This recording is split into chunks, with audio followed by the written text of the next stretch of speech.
네, 감사합니다. 우리 다시 한번 큰 박수로 축복하도록 하겠습니다. 감사합니다. 오늘 우리에게 주시는 하나님의 말씀은 마가복음 10장 13절에서 16절까지 말씀입니다. 신약 성경 71면에 있습니다. 마가복음 10장 13절에서 16절 말씀 봉독하겠습니다. 사람들이 예수께서 만져주심을 바라고 어린 아이들을 데리고 오매 제자들이 꾸짖건을 예수께서 보시고 노하시어 이르시되 어린 아이들이 내게 오는 것을 용납하고 금하지 말라. 하나님의 나라가 이런 자의 것이니라. 내가 진실로 너희에게 이르노니 누구든지 하나님의 나라를 어린 아이와 같이 받들지 않는 자는 결단코 그곳에 들어가지 못하리라 하시고 그 어린 아이들을 안고 그들 위에 안수하시고 축복하시니라. 아멘.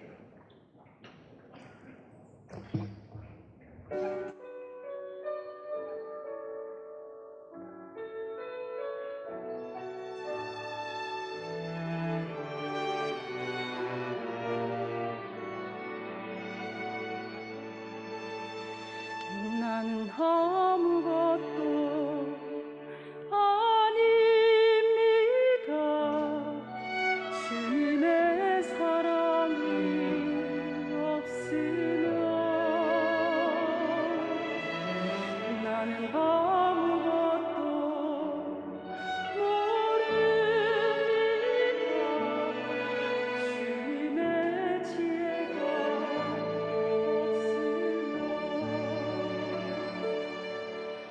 나는 아무것도 못합니다. 주님의 능력이 없으면 나는 한순간도 못 삽니다. 주님의 생명이 없으면 이제 내가 사는 것 아니요 그리스도 내 안에 사시니 오직 그의 생명이 나의 생명 나의 모든 날들도 주의 것 나는 오직 간구 바랍니다. 나의 아버지 나의 구원 나의 주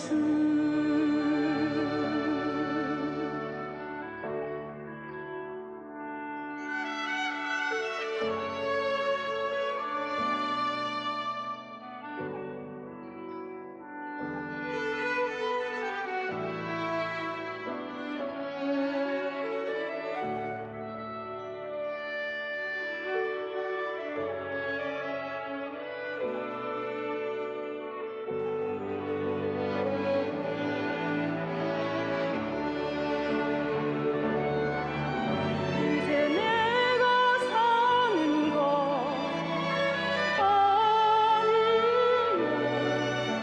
그리스도 내 안에 사시니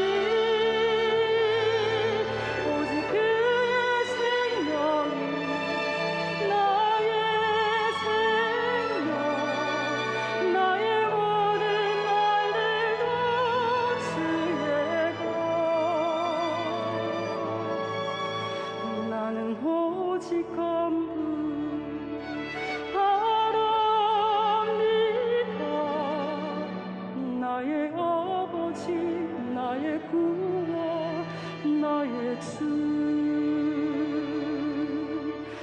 나는 오직 간구 바랍니다. 나의 아버지 나의 구원 나의 주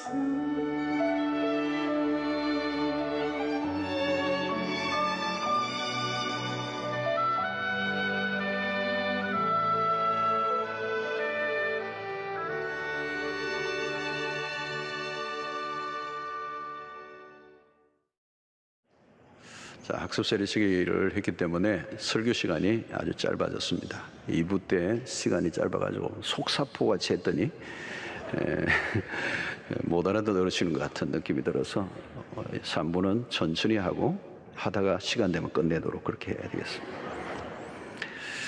자, 우리가 이 상품이 있고 또 작품이 있죠. 상품은 값을 매길 수 있는 겁니다. 공장에서 찍어내는 거죠. 이 작품은 공장에서 그렇게 대량 생산하는 것들이 아니죠. 작가의 이름에 또 명예가 있습니다. 또 글작품 하면 좀 다르죠. 글작품 하면 값이 없습니다. 값이 없는 이유는 값을 매길 수 없는 거죠. 결국은 이제 값이냐, price 아니면 value, 가치냐 그렇습니다. 우리의 눈으로 보는 것은 값을 매길 수 있습니다. 대체적으로. 근데 눈에 보이지 않는 것은 값을 매길 수 없어요. 사랑, 값을 매길 수가 없습니다. 부모가 자녀를 사랑하는 그 사랑을 값으로 매기면 얼마가 될까요? 값이 안 나옵니다. 그것은 눈에 보이지 않지만 어마어마한 가치를 갖고 있는 것이죠. 무엇을 가치 있게 보느냐? 가치 있는 것을 값으로 따지는 것은 굉장히 천박한 일이죠. 가치를 모르면 귀중히 여기지 못합니다. 그리고 존중하지 않죠. 우리가 가치를 느낄 때, 발견할 때, 이게 그런 가치가 있었어? 그러면서 우리는 존중하게 되죠. 여러분, 예배라는 말도 뭔지 아십니까? 예배라는 이 worship이라는, 우리 영어로 worship이라고 그럽니다. 근데 worth라는 가치 있다. 그리고 ship이라는 단어 끝입니다. 이 worship이라는 이 말은 합성어인데 가치를 인정하다는 그런 뜻입니다. 가치를 인정하다. 그럼 예배는 무엇에 대한 가치입니까? 하나님에 대한 가치. 하나님이 이 세상의 모든 가치보다 뛰어난 최고의 가치가 되신다. 자, 그것을 인정하는, 그것을 발견한 사람들이 예배하는 것이죠. 이 가치를, 하나님의 가치를 아는 사람들이 오늘 또 모든 걸 다 포기해서라도 그 가치를 발견해서 그 이름을 위해서 자신의 생명까지도 바칠 수 있는 거죠. 왜냐하면 가치를 발견했기 때문에 그런 것입니다. 자, 오늘 이 마가복음도 결국은 하나님의 나라를 드러내고 있습니다. 하나님의 나라. 하나님의 나라는 세상에 눈으로 볼 수가 없는 것입니다. 근데 그 나라를 보는 거죠. 그 하나님의 나라 가치를 보는데 그 하나님의 나라는 우리의 눈으로 판단할 수 없는 그런 가치가 있습니다. 그리고 하나님의 나라의 기준 또 관점이 다른 것입니다. 이 세상의 관점과. 자, 오늘 이 본문에 보면 어떤 사람이 그 어린 아이들을 데리고 예수님께로 왔습니다. 근데 예수님의 제자들이 막아버려요. 오지 못하게. 이유가 있었겠죠. 아이들이 예수님에게 오지 못하도록 막았던 이유는 무슨 예수님이 바쁘시기도 하고, 근데 제자들의 의식 속에는 예수님이 얼마나 큰 일을 하셔야 되는 분인데 이 꼬마들이 이렇게 몰려와 지금 너희들하고 놀 시간이 없어. 예수님은 굉장히 크신 일을 하시는 분인데 이 아이들이 오면 안 된다고 생각했을지 모릅니다. 거기에는 무슨 생각이 있느냐면 아이들을 효용 가치가 없다는 거죠. 돈이 안 된다 이런 표현입니다. 자, 여러분 그 모습을 보고 그 예수님에게로 아이들을 데리고 오는데 그 제자들이 막으시는 모습을 예수님이 보고 오늘 보니까 본문에 뭔가 노하셨다 그랬습니다. 근데 이 본문의 원어로 들여다보면 이 노하시다 하는 게 굉장한 경노입니다. 경노. 누구에게요? 제자들에게 경노를 하시는 겁니다. 왜 경노하셨는가 하면 이 제자들의 모습은 그 시대의 문화의 사람들과 별로 다를 바 없는, 여러분 이 헬라의 문화에서는 여성들이나 아이들을 무시했습니다. 우리 예수님의 그 오병이어 사건에도 여자와 아이를 숫자에 빼버려요. 그 여자들은 이 정인의 채택도 안 되고 아이들을 굉장히 무시하는 이런 문화입니다. 우리 한국도 그런 문화가 좀 많이 있었죠. 그리고 아이들을 무시하고 또 딸을 낳으면 딸을 무시하고 이런 어떤 이제 무시하는 문화들이 있었습니다. 이게 뭐냐면 예수님의 제자들은 그 시대의 문화, 특별히 바리새인들은 굉장히 이렇게 구별하는 문화예요. 그런 모습을 제자들이 보이고 있는 것에 예수님의 생각과 예수님의 관점을 닮지 않고 오히려 세상의 문화를 닮아 있는 제자들의 모습에 매우 실망하시고 분노하신 겁니다. 자, 오늘 이 제자들과 달리 예수님이 어린 아이들을 어떻게 대하셨는가, 오늘 14절을 한번 보겠습니다. 예수께서 보시고 노하시어 이르시되, 그죠? 노하셨습니다. 어린 아이들이 내게 오는 걸 용납하고 금하지 말라.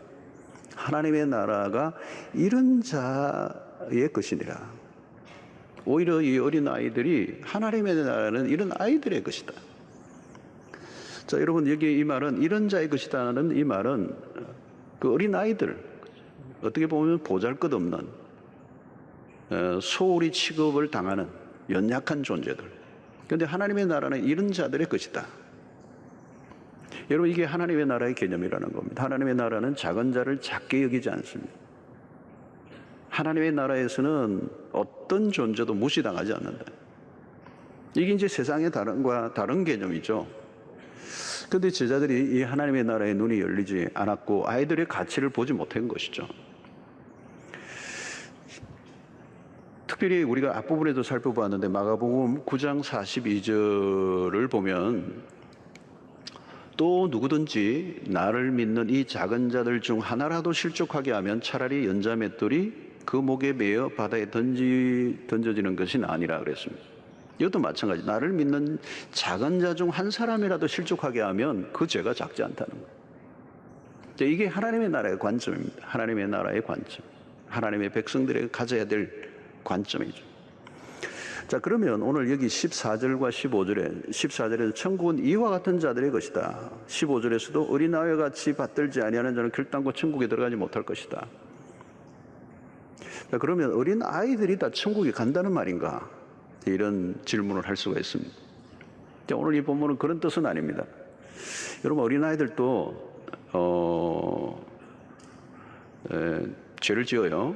어린 아이들이 어떤 부모들은 우리 애는 너무 순진하고 너무 착하고 그렇다고 그래요. 부모가 보기에 그런 거예요. 사실은 순진한 부분이 있지만 영악하죠. 보니까 한 2살 정도만 돼도요.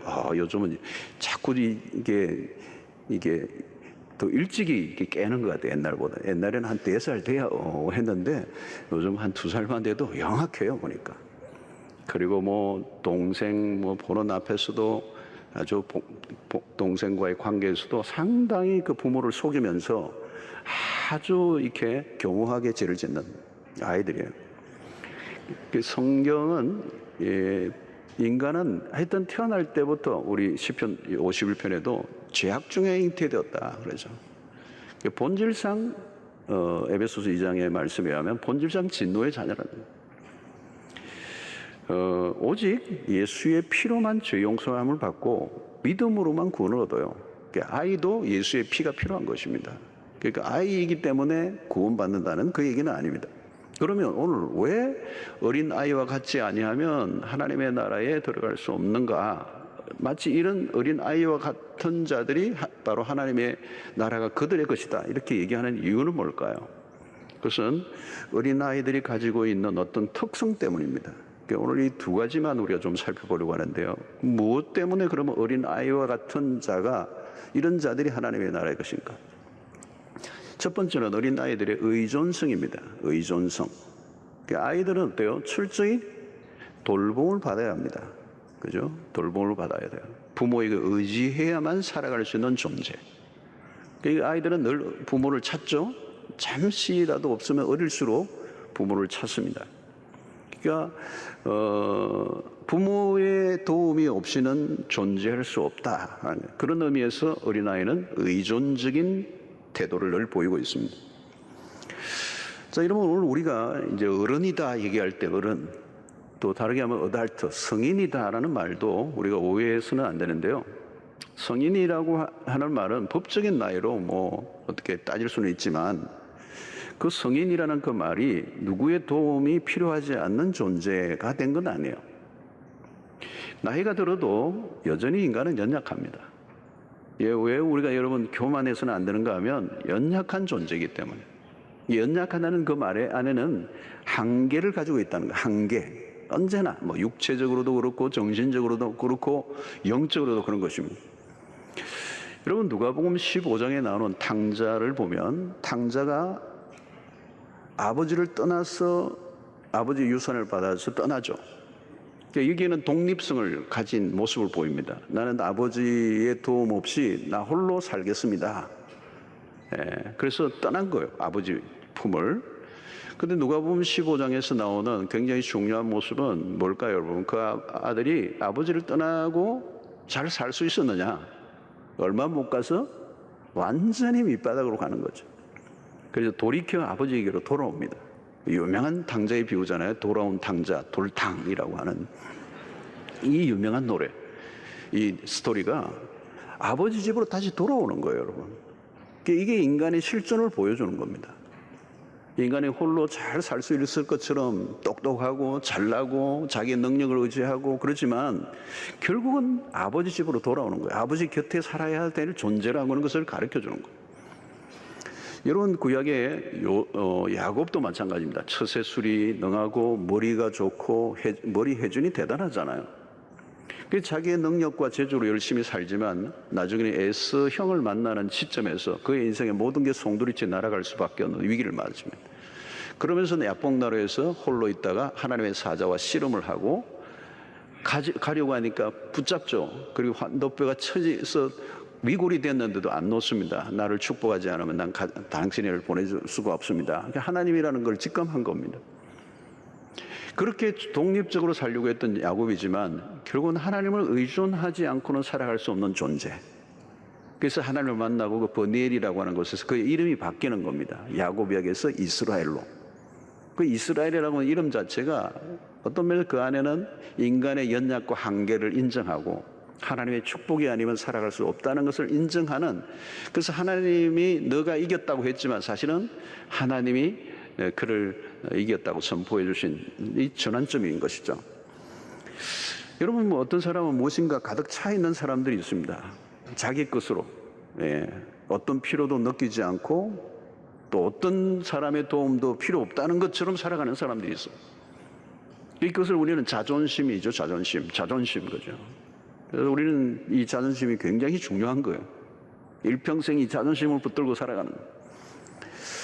그런데 여러분 인간의 자신의 우월함 때로는 능력을 의지하고 그것을 자랑하면 할수록 하나님으로부터 점점 멀어져가는 거예요. 죄가 무엇입니까? 죄는 하나님과 분리되어 살아가고자 하는 태도를 말합니다. 하나님을 떠나 독립적으로 살아가고자 하는 태도, 그게 죄예요. 그래서 이 어린아이와 같지 아니하면 이 말은 철저히 하나님에게 의존된 존재로 살아가야 한다는 거예요. 자신의 연약함을 인정하는 거예요. 여러분 죄 앞에서 인간이 얼마나 무기력합니까? 죄를 아무리 안 지으려고 애를 써도 끊임없이 죄를 짓고 우리 스스로는 우리가 그 상태에서 벗어날 수 없는 그런 연약한 존재란 말이죠. 그래서 우리는 나이가 지금 몇이든 하나님 앞에서 어린아이의 모습으로 철저히 자기의 무력을 인정하고 하나님의 은혜가 아니면 살 수 없다라고 하는 이 고백을 날마다 하는 것. 이게 바로 수동태의 모습입니다. 철저히 의존적인 도움을 받아야 사나. 그래서 그 구원이 우리의 힘으로는 구원받을 길이 없음을 오늘 또 우리의 세례 문답하면서 마찬가지로 그 고백을 한 것이. 여러분 하나님 앞에서 우리는 우리의 약함을 인정해야 합니다. 큰 소리 쳐서는 안 돼요, 여러분. 교만은 굉장히 무서운 겁니다. 성경에 우리가 인간의 교만을 얼마나 하나님이 맹렬하게 이렇게 미워하시는지 몰라요. 왜냐하면 그게 스스로 망하는 길이기 때문에. 똑똑한 척하면 그것이 결국은 하나님의 나라를 잃어버리는 모습이라는 것. 여러분 언제나 우리는 하나님의 은혜가 필요한 자로 살아야 합니다. 하나님은 무한하신 분이고 우리는 유한한 존재예요. 비교 불가능해요.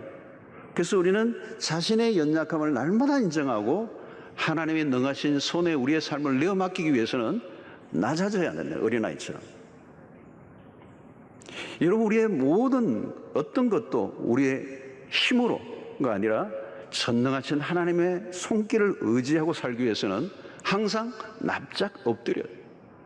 항상 자기 자신의 연약함을, 무능을 인정해야 돼요. 그리고 절대적으로 하나님의 능력을 의지하며 하나님 없이는 살 수 없습니다라는 이 고백을 하는 자에게 하나님의 구원이 임한다는 거예요. 하나님을 의지하는 자에게 복이 있다. 의지하는 거예요. 의지하는 거예요. 내가 내 힘으로 살 수 있다고 큰 소리 치지 말라는 거예요. 언제나 하나님의 도우심과 하나님의 능하신 손길을 의지하는 거예요. 자, 이것이 어린 아이와 같은 모습이에요. 하나님, 난 아무것도 없습니다. 아무것도 할 줄 모릅니다. 하나님의 능력을 의지합니다. 자, 두 번째는 이 어린아이와 같다는 말은 두 번째 특성은 수용성이에요. 수용성. 어린아이들의 특징은 뭘까요, 여러분? 잘 받아들입니다. 자, 어른들보다 어린아이들이 참 진리에 대한 수용성이 높습니다. 말씀을 전하면요, 그대로 빨아당깁니다. 이게 백지와 같아요. 백지 상태. 자, 어린아이들은 단순하죠. 생각이 복잡하지 않습니다. 근데 어른들은 생각이 참 복잡한 거예요. 예, 머리가 굉장히 복잡해요. 뭐가 많이 들어가 있어요. 가시나무 노래에서처럼 내 안에 내가 너무도 많아, 그래요. 내가 너무 많은 거예요. 그러니까 내가 받아들이고 싶은데 마음대로 안 되는 거예요. 왜? 내 안에 어떤 관점이 생겨 있기 때문에. 자기 안에 어떤 세계관이 견고하게 자리를 잡고 있는 거예요. 여러분, 어떤 사람은 상처를 많이 받고 살아온 사람은 그 상처의 경험이 내 내면 세계의 어떤 관점을 만들어내는 거예요. 그죠? 여러분, 예를 들면 내가 어떤 사람에게 사기를 당했다. 이 사기를 당한 그 경험이 있으면 거기에 대한 상처로 인한 어떤 관점이 생긴 거죠. 그때 사기를 친 사람이 뭐 뿔안경을 꼈다 그러면 뿔안경만 낀 사람만 봐도 사기꾼처럼 보이고, 자기 안에 어떤 전혀 왜곡된 어떤 관점이 생기는 겁니다. 선입견이라는 게 생기는 거예요. 선입견. 자기 생각에 몰두해 있는 거예요. 몰두해 있는 거예요. 지난 주간에 우리 교회 통일선교주간 강사로부터 들었던 얘기예요. 중국 쪽에서 탈북민 선교를 하시는 선교사님인데, 탈북민들에게 성경을 이제 막 가르치니까 이 탈북민들이 처음에는 완강하게 거부를 하는 거예요. 그리고 못 믿겠다는 거예요. 못 믿겠다. 그러면서 못 믿겠다는 정도가 아니라 화를 내는 거예요. 당신 성경을 내용 들어보니까 그 내용이 우리 김일성 주체 사상을 그대로 뺏긴 것 같다는 거예요. 사실 하나님하고 김일성하고 이름 바꾸면 그렇게 되는 거예요. 그런데 비슷한 내용이라는 거예요. 그게 뺏겼다는 거예요. 성경이 뺏겼다는 거예요. 자기들 거를. 그래서 선교사님이 묻기를, 그 주체 사상이 몇 년 됐냐, 몇 년 정도 만들어졌느냐니까 뭐 길어봐야 70년 아니겠습니까? 성경이 몇 년 된 것인 줄 아냐? 최소한 또 2000년이 됐다. 2000년 이상 된 것도 있다. 그러니까 누구 거를 뺏긴 것 같으냐? 그제서야 자신들이 속았다는 걸 알고 복음을 받아들이기 이제 시작을 이제 했다는 겁니다. 여러분, 누구나 먼저 받아들인 것에 대한 영향을 받는 겁니다. 어린아이들은 선입견이 없는 거죠, 여러분. 선입견이 없는 것입니다. 그러니까 수용성이 있는 거예요. 수용성이 잘 받아들이는 겁니다. 여러분, 많은 경우에 어린 시절에 복음을 받아들이고 예수를 믿게 된 경험들을 말합니다. 어린 시절이에요. 어린 시절. 나이가 들어갈수록 복음을 받아들이는데 굉장히 힘들어지는 거예요. 왜? 자기 자신 안에 있는 견고한 진, 그리고 자신의 경험과 지식의 세계 속에서 만들어진 어떤 세계관이 있기 때문에 그래요. 그래서 누가 무슨 소리를 해도 귀를 꽉 막고 들지 않으려고 하면 하나님의 복음이 들어갈 수가 없는 거예요. 그래서 여러분, 어린 아이의 시기에 무엇을 집어넣는가가 매우 중요합니다. 그래서 오늘 여기도 이제 어린 아이를 파이디온이라고 하는 단어를 썼는데, 이 파이디온이라는 말은 12세 미만의 어린 아이들을 말하는 거예요. 그래서 통계에 의하면 여러분, 20명 중에 19명이 25세 이전에 복음을 듣고 크리스찬이 됐다는 거예요. 그러니까 나이가 들어갈수록 복음을 받아들일 확률은 점점 낮아집니다. 그러니까 길가밭과 같이 딱딱해지는 것이죠. 그런데 어린 아이들은 말씀을 있는 그대로 받아들여요. 그래서 우리가 전도를 할 때도 어른들과 아이들을 다 해야 되지만 사실 어른들에게 복음을 전할 때는 수고도 하고 뭐 밥도 사드리고 심부름도 해드리고 대가는 많이 지불하는데 나중에 보면요, 안 믿는 분 너무 열매가 결과가 적어요. 그런데 아이들은 복음을 전하면 거의 그냥 복음을 받아들여요. 흡수력이 대단한 것이죠. 그래서 여러분, 가장 치열한 전쟁이 벌어지는 곳이 어디인가 하면 어릴 때 그 아이에게 무엇을 넣어주느냐의 싸움이에요. 무슬림들이요, 자신의 아이들에게 코란을 가르치는데 이 굉장히 열심히, 미국에서는 무슬림 가운데 어떤 선교 사역을 하시는 분들의 얘기를 들었어요. 아이들에게, 무슬림이 그 아이들에게 어릴 때부터 코란을 가정교사를 대어서 가르친다는 거예요. 이건 어마어마한 거예요. 여러분, 지금 북한의 최대가 돌아가고 있는 힘 중에 하나가 뭐냐면 유치원 때부터 이 주체 사상을 가르치는 거예요. 그게 세뇌가 되어 있는 거예요. 그게 일평생에 자기의 인생을 움직이는. 여러분, 어린 시절에 다윈의 진화론과 같은 게 딱 셋업되어 있으면 성경이 안 들어오는 거 안 믿어지는 거예요. 먼저 뭐가 들어가느냐의 싸움이에요. 어릴 때 학습한 게 평생 간다는 거예요. 어릴 때 먼저 들어간 거예요. 그러니까 부모가 해야 될 굉장히 중요한 일 중에 하나는 자녀들에게 어린 시절에 말씀을 가르치는 거예요. 이 파이디온이라고 하는 이 단어의 의미하면 12세 이전에 성부가 난다는, 성부가. 물론 하나님의 강권적인 역사 속에 나중에라도 구원 얻는 역사는 하나님이 언제든지 할 수 있지만 가장 복음의 흡수력이 있는 때는 12세 이하라는 거예요. 여러분, 죄를 인식할, 이게 죄다. 아이들에게도 마찬가지. 아주 꼬마 아이들이라도 죄라고 하는 것을 인식할 수 있는 나이가 되면 복음을 들을 준비가 되는 거예요. 죄에 대한 인식이 생기면 이미 복음을 설명할 수 있어요. 이해할 수 있게 하고 그들이 복음을 받아들이고 할 수 있다는 거죠. 자, 어린 아이와 같지 아니하면 이 말이 그런 겁니다. 하나님의 말씀이 주어질 때 있는 그대로 아멘 할 수 있는 자가 복이 있다는 거예요. 하나님의 나라는 누구에게 임하는가? 하나님이 주시는 것을 그대로 받아들이는 사람에게 주어진다. 왜? 자기 안에 어떤 것으로 채워져 있지 않고 비어 있는 상태. 그러니까 하나님이 주시면 기쁨으로 받는 거죠. 그래서 아이들의 특징은, 아이들은 여러분 그냥 받는 거예요. 어른들에게 하면 이게 약 탔지, 이게 왜 주지, 뭐 생각을 하다가 지나가 버리는 거예요. 이런 아이들은 자기의 주장을 갖고 있지 않아요. 자기의 것을 아직도 완전히 견고하게 세워져 있지 않다는 거죠. 선물을 주면 그냥 선물을 받아들이는 거죠. 잘 받는 것입니다. 바로 이것이 복된 어린 아이의 모습을 우리에게 보여주고 있는 것입니다. 사랑하는 성도 여러분, 오늘 우리의 삶 속에 하나님의 나라는 어린 아이와 같은 자들에게 선물로 주어진다는 거예요. 구원은 우리의 자격에 의해서 받는 것이 아닙니다. 하나님이 주시는, 일방적으로 주시는 은혜예요. 그 선물을 누가 받습니까? 그냥 어린 아이와 같이 그냥 받으면 되는 거예요. 심플한 겁니다. 심플한 거. 너무 철학적으로, 너무 이성적으로 많은 걸 따지고 많은 것을 아는 사람들은 고민하다가 다 지나가 버려요. 머리를 너무 쓰다 보면 기차가 지나가 버리는 겁니다. 구원의 선물을 받기 위해 내가 무엇을 갖추어야 할 것도 없고 설명해야 될 것도 없고 내가 잘날 이유도 없고 그냥 선물은 받으면 되는 거예요.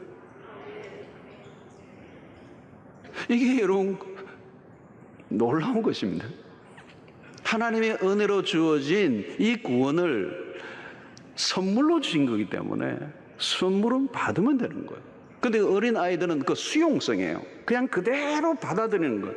하나님의 말씀을 그대로 믿고 그대로 받아들이고 그것을 그대로 인정할 때 그곳에 구원의 역사가 일어나는 것입니다. 그러므로 여러분, 이 어린 아이의 특성을 우리가 잘 유지하는 게 중요해요.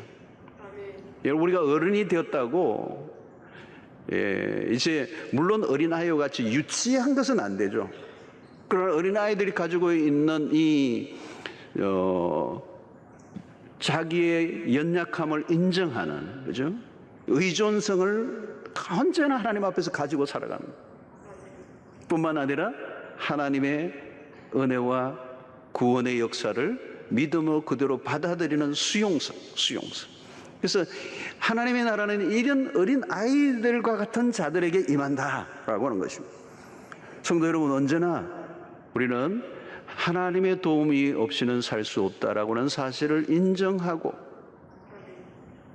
여러분, 우리가 어떤 것을 자랑하고 내 능력과 세상적인 것들을 의지함으로 내가 스스로 성인이 되고 하나님이 필요 없는 존재인 것처럼 착각하는 일이 없었어야 된다. 우리는 날마다 주의 은혜가 필요한 자입니다. 하나님의 은혜가 없으면 나는 살 수가 없습니다. 오늘 이러면 세상의 사람들은 날마다 자기의 힘을 키우고 경쟁하고 이기는 게임을 살아가기 위해서, 그래서 성인이 되려고, 뭐예요? 하나님이 필요 없는 존재로 살아가기 위해서 노력하는 거예요. 여러분, 그런 게임은 일평생 불행한 인생을 살아가는 거예요. 그 모든 것들을 내려놓고 하나님의 은혜와 자비로 살아감을 믿고 주님만 의지하는, 주님의 도움이 없이는 나는 살 수 없습니다. 박박 기는 거예요, 여러분. 납작 엎드리는 거예요. 언제나 자기 자신을 낮추는 거예요. 그래서 하나님이 도우셔야 내가 지금도 숨을 쉬고 있는 거고, 내가 할 수 있는 모든 어떤 것도 하나님으로부터 나온다는 사실을 믿고 그분을 의지하는, 마치 어린 아이가 엄마의 품에 의지하여 평안을 누리는 것처럼 주님 앞에 절대적으로 의존하는 여러분들 되시기를 축원합니다. 뿐만 아니라 하나님과 관련된 것이라면 무엇이든지 어린아이처럼 아멘 하는 신앙 될 수 있게 되기를 축원합니다. 여러분, 내가 아무리 똑똑해도요, 하나님보다 똑똑하지 않아요. 성경을 막 내 지성으로 아무리 분석해도요, 내 지성이 하나님을 해석할 수 없어요. 하나님은 우리의 인간의 지성을 훨씬 더 뛰어넘으시는 분이에요. 내가 가지고 있는 경험으로 이 성경을 판단하려고 하지 마십시오. 어떤 분들은 그래요. 성경을 쪼갠다 하는데 쪼갤 수 없어요, 여러분. 성경이 안 쪼개집니다, 여러분. 자기가 쪼개져야지. 하나님의 말씀을 있는 그대로 아멘으로 화답하고, 설교도 마찬가지예요, 여러분. 설교도 누가 설교하든지 아멘 하는 신앙이 좋은 거예요. 오늘 누가 설교하노? 그렇게 확인하고 교회 오는 분들은 인생이 험하게 돼 있어요, 여러분. 누가 설교를 하든지 아멘 하는 거. 예. 목사님 얼굴 보고 오늘 은혜가 안 되는데, 그래 얼굴 볼 필요 없어요. 하나님 말씀만 보시면 돼요. 하나님의 은혜가 아니면 살 수 없습니다. 오늘 우리에게는 아무 공로와 조건이 없어요, 여러분. 하나님이 우리가 구원을 위해서 우리가 어떤 노력이나 어떤 조건을 갖추고 어떤 공로를 세워야 한다고 말하지 않아요. 구원은 오직 뭐예요? 우리에게 일방적으로 베풀어 주시는 그 구원을 내가 그냥 받으면 되는 거예요. 받아들이면 되는 거예요. 아무 조건이 없어요. 땡큐 하고 받으면 되는 거예요. 선물은 받으면 되는 거예요. 받은 자의 것이에요, 여러분. 저는 한번 이걸 설명하려고 하다가 어떤 분에게 제가 탁 좁은 공간인데요, 성경을 가르치다가 받는 자의 것입니다 그러다가 여기 있는 굉장히 좋은 만년필이 나와버렸어요. 드렸어요. 그래도 받더라고요, 그분이. 어떤 분이 저에게 선물을 한 건데 굉장히 좋은 건가 봐요. 굉장히 좋은 건가 봐요. 아주 귀중하게 갖고 있는데 그날 그걸 설명하다가 받으세요 그랬더니 받아버렸어. 그리고 끝. 여러분, 이게 수용성이에요. 아이들은요 그냥 받아요. 선물 주면 받아요. 하늘로부터 내려오는 무궁한 것들이 있어요. 근데 우리가 인간으로, 우리의 지식으로 따지고 우리의 경험으로, 우리의 선입견으로 우리가 가지고 있는 그 수없는 어떤 잘못된 관점을 가지고 평가하고 그것을 거부하고 하나님의 나라의 유업을 놓치는 일들이 얼마나 많은지, 그냥 순수하게 있는 그대로 하나님의 말씀을, 하나님의 은혜를 받아 누리는, 그래서 천국이 그들의 것이다. 이 수용성과 의존성을 늘 유지하시기를 바랍니다. 다 된 것처럼 하지 마세요, 여러분. 똥똥한 것처럼 얘기하지 마세요. 그냥 어린아이처럼, 그냥 연약한 것처럼. 세상에서도 정말 누가 저 사람 어떻게 살아가지, 저렇게 사람이 순진해서 어떻게 살아가지, 그런 모습이 복 있는 거예요, 여러분. 그때 하나님이 저 친구는 내가 안도하면 주면 안 되겠구나. 어떤 사람은 너무 잘났어. 그 하나님이 알아서 살아라. 네 알아서 살아라. 여러분, 복된 인생은 하나님을 전적으로 의지하는 어린아이와 같은, 전적으로 하나님이 주시는 그 은혜를 믿음으로 그대로 받아들이는 이 수용성을 가진 주의 백성들 되시기를 축원합니다. 하나님, 오늘 또 우리에게 주신 말씀을 통하여 천국이 어떤 자의 것임을 다시 한번 우리에게 가르쳐 주신 것 감사합니다. 어린 아이와 같이 되지 아니하면 하나님의 나라를 볼 수 없음을 다시 한번 우리가 깨닫고, 우리의 영혼이 언제나 어린아이들처럼 하나님께 전적으로 의존하고 하나님의 은혜를 그대로, 말씀을 그대로 아멘으로 수용하는 복된 인생들 되게 하여 주시옵소서.